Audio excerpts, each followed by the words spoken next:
Gibran ditanya apa keluhan pedagang setelah belusuan ke pasar.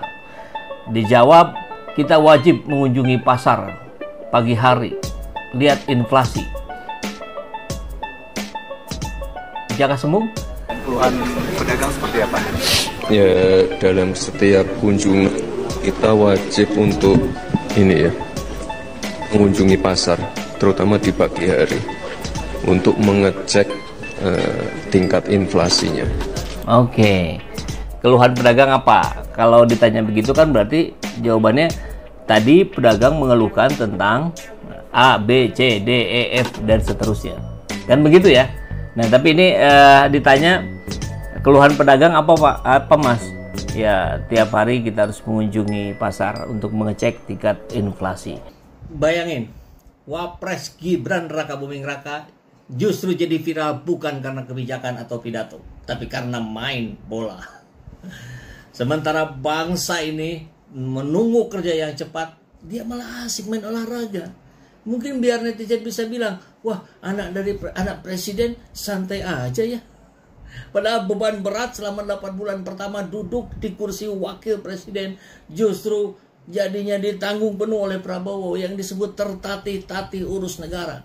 Sementara Gibran cuma keluyuran ke proyek sawah dan lapangan futsal. Nah, Gibran bisa memang jadi master strategi dia. Dia tahu DPR lagi panik bahas pemakzulan, jadi dia memilih cabut ke lapangan. Penting atau cuma modus PR supaya bisa dibilang orangnya low profile, tetap bergaya hidup sehat. Ucapan Jokowi terbantahkan, Gibran bisa dimakzulkan tanpa harus sepaket dengan Prabowo. Isu pemakzulan Gibran, Jokowi _2 pemilihan presiden kemarin satu paket. Artinya kalau mau memakzulkan anak saya Gibran, ya berarti memakzulkan juga Prabowo. Kan kurang lebih begitu bisa kita tangkap dari apa yang disampaikan oleh Joko Widodo. Iya, pemilihan presiden kemarin kan satu paket. Bukan sendiri-sendiri. Kayak di Filipina itu sendiri-sendiri. Di kita ini kan satu paket. Sekali lagi, sistem ketatanegaraan kita memiliki mekanisme yang harus diikuti, bahwa pemakzulan itu harus presiden atau wakil presiden misalnya korupsi atau melakukan perbuatan tercela atau melakukan pelanggaran berat itu baru. Ya, negara besar yang memiliki sistem ketatanegaraan yang berbeda dengan Filipina, kalau mau memakzulkan Gibran, makzulkan juga Prabowo. Nah, kurang lebih begitulah ya kita tangkap makna dari pernyataan Jokowi barusan. Ya, ucapan Jokowi terbantahkan ya. Oke, kita coba cek kabarnya. Pakar Hukum Tata Negara Fakultas Hukum Universitas Jenderal Sudirman Unsud Purwokerto Manunggal K. Wardaya menanggapi pernyataan mantan presiden ya, yang mengatakan bahwa presiden dan wakil presiden sepaket dalam Pilpres saat ditanya soal isu pemakzulan Gibran sebagai wapres. Nah, menurut Manunggal, presiden wakil presiden hanya menjadi satu paket dalam konteks Pilpres. Sementara untuk konteks pemberhentian yang saat ini diusulkan hanya untuk satu orang, yaitu Gibran sebagai wakil presiden. Kalau kita melihat rumusan Undang-Undang Dasar 1945 itu kan presiden dan atau wakil presiden. Jadi memang bisa bareng-bareng, bisa sendiri-sendiri, kata Manunggal kepada suara.com. Jadi tidak benar bahwa usulan pemberhentian itu juga harus sepaket. Tidak benar menurut konstitusi atau hukum tata negara kita. Clear ya? Dengan begitu pemakzulan terhadap Gibran bisa saja dilakukan tanpa memberhentikan Prabowo yang menjadi pasangannya di Pilpres 2024. Jadi sayang sekali Pak Jokowi entah dapat masukannya dari mana ini ya, sehingga bisa menyampaikan dengan sebegitu pedenya. Artinya kita bisa melihat bahwa konstitusi itu lebih lentur dari apa yang disampaikan Jokowi tadi ya. Nah, Manunggal tadi menyatakan bahwa presiden dan atau wakil presiden itu bisa dimakzulkan. Artinya proses ini dapat ditujukan pada satu jabatan, tidak wajib satu paket seperti saat pemilu. Pertemuan Dasko Mega Puan kemungkinan bahas pemakzulan Gibran. Wow, makin ngeri ini ya. Pertemuan antara Ketua Harian Partai Gerindra Sufmi Dasko Ahmad, Ketua Umum PDIP Megawati Soekarno Putri, dan Ketua DPR RI Puan Maharani memunculkan spekulasi. Analis komunikasi politik Henry Satrio menilai pertemuan itu bisa jadi sedang membahas berbagai isu strategis termasuk surat Purnawirawan TNI yang meminta pemakzulan Wapres Gibran. Kalau ada DPR yang datang, biasanya Puan Maharani dampingi mamanya Megawati Soekarno Putri. Mungkin aja bahas surat Purnawirawan TNI yang meminta pemakzulan Gibran. Kan katanya mau dibacakan di sidang paripurna. Wah, menarik ya kalau betul jadi surat dari Purnawirawan itu dibacakan di sidang paripurna, disetujui oleh minimal 2/3 yang hadir ya kalau tidak salah ya. Masuk itu barang ya, dibahas, kemudian nanti geser ke MK, MK sahkan, balik lagi ke DPR, DPR naik ke MPR, sudah MPR tinggal bagian yang mensahkannya. Begitu kali ya. Menurut founder lembaga survei Kedai Kopi itu, kehadiran Dasko dalam pertemuan tersebut tak lepas dari perannya sebagai orang kepercayaan Prabowo. Kalau saya lihat Dasko datang, dia kan orang kepercayaannya Pak Prabowo. Ya pasti dia bawa pesan untuk Pak Prabowo. Isu pemakzulan Gibran terus menjadi sorotan setelah muncul surat terbuka dari sejumlah purnawirawan TNI yang meminta DPR mempertimbangkannya. Suasana hangat pertemuan tersebut dibagikan Dasko lewat akun Instagram miliknya. Dasko mengatakan dalam pertemuan itu dia dapat mendapatkan masukan dari Megawati. Utamanya, kata Wakil Ketua DPR itu, adalah soal kepentingan bangsa dalam pemerintahan yang saat ini dipimpin oleh Prabowo Subianto. Saya mendapatkan ujangan dan masukan demi kepentingan bangsa dan negara yang saat ini di bawah kepemimpinan Prabowo. Begitu kata Dasko.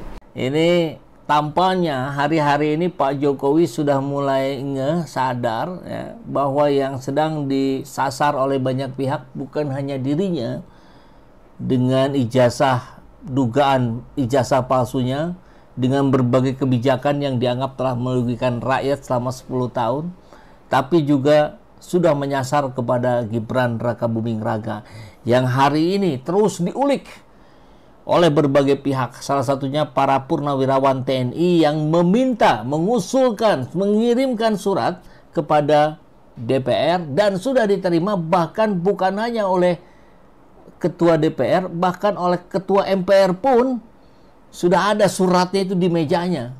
Ketok magic politik katanya. Proses pemakzulan Wapres Gibran Rakabuming Raka bisa terjadi dengan cepat jika ada kesepakatan di tingkat elit politik, gitu kata Adi Prayitno ya. Dan apa yang disampaikan oleh Adi Prayitno ini tentu bisa dibedakan dengan apa yang kalau disampaikan oleh rakyat jelata lah begitu ya, rakyat awam itu. Karena kalau pengamat bicara biasanya dia sudah dengar dulu bisik-bisiknya, rumor-rumornya. Kalau sudah bicara tentang DPR, elit berkehendak besok pun jadi itu barang. Prabowo, politikus dengan naluri militer dan pengalaman panjang dalam seni tarik ulur kekuasaan, mungkin sedang memainkan jurus penyeimbang, menenangkan badai dari dalam tanpa terlihat tunduk dari luar. Memang ada dua blok purnawirawan, satu yang mempersoalkan kursi Wapres, dan kedua kutub itu juga ada Pak Tri Sutrisno, Pak Fahru Roji yang mendesak Gibran dicopot. Ada lagi Persatuan Purnawirawan TNI Polri, Pak Agung Gumelar Wiranto yang mendukung Prabowo Gibran. Jadi dengan kata lain, kursi Gibran tak hanya goyang di ruang publik, tapi juga di ruang veteran berseragam bintang 4. Dan ini memang harus kita waspadai sejak sejarah politik Indonesia menunjukkan bahwa suara purnawirawan seringkali menjadi pemantik legitimasi sosial politik dari rakyat dan aparat. Apakah Pak Prabowo berada di dalam dua tekanan? Rocky Gerung makin tampak akrab dengan lingkar kekuasaan. Apakah dia akan masuk ke lingkar kekuasaan? Kalau ada yang masuk, biar balance, biasanya ada yang keluar. Apakah yang keluar itu adalah Gibran Rakabuming Raka? Jadi belakangan ini ada pemandangan menarik ya sahabat semua. Rocky Gerung, sang filsuf kata-kata tajam yang dulu terkenal sebagai pawangnya anti istana, sekarang tampak sudah mulai main ke lingkaran kekuasaan. Ngopi santai bareng Dasko, sudah kita bahas tempo hari. Kemudian berencana jumpa Prabowo. Sekarang hangout sama Kapolri di acara lingkungan hidup. Wah, lingkungan mana nih yang harus diselamatkan, Bung? Hutan atau istana? Tapi jangan salah sangka, Rocky bukan berubah jadi buzzer. Tidak, dia tetap Rocky. Kalau ada kebusukan, dia yang pertama ngegas. Tentang 8 pernyataan sikap. Yang ke-8-nya kurang lebih mengusulkan agar Gibran dicopot. Tentu melalui mekanisme yang konstitusional. Dan rupanya sudah direspon oleh Prabowo Subianto. Memang tidak langsung melalui Letjen Wiranto. Soal usul ganti Gibran, Prabowo merespon, menghargai sikap Forum Purnawirawan TNI. Menariknya adalah ini akan dikaji satu persatu. Berarti ada penerimaan gitu. Apakah ini menandakan bahwa ya mungkin bisa dikata matahari kembarnya sudah sebentar lagi selesai gitu. Yang satu lagi akan terbenam dan yang satu tetap menerangi Indonesia Raya. Tanggapannya seperti apa? Pak ada Iya, itu sebuah aspirasi,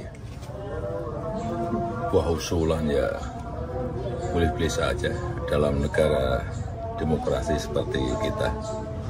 Kalau Mas Gibran sendiri yang dinilai menyalahi konstitusi, Pak? Mas Gibran dinilai menyalahi konstitusi oleh para pihak. Ya itu semuanya kan sudah berproses semuanya. Sudah ada gugatan berapa kali. Tapi prosedur pemakzulan sendiri itu seperti apa, Pak?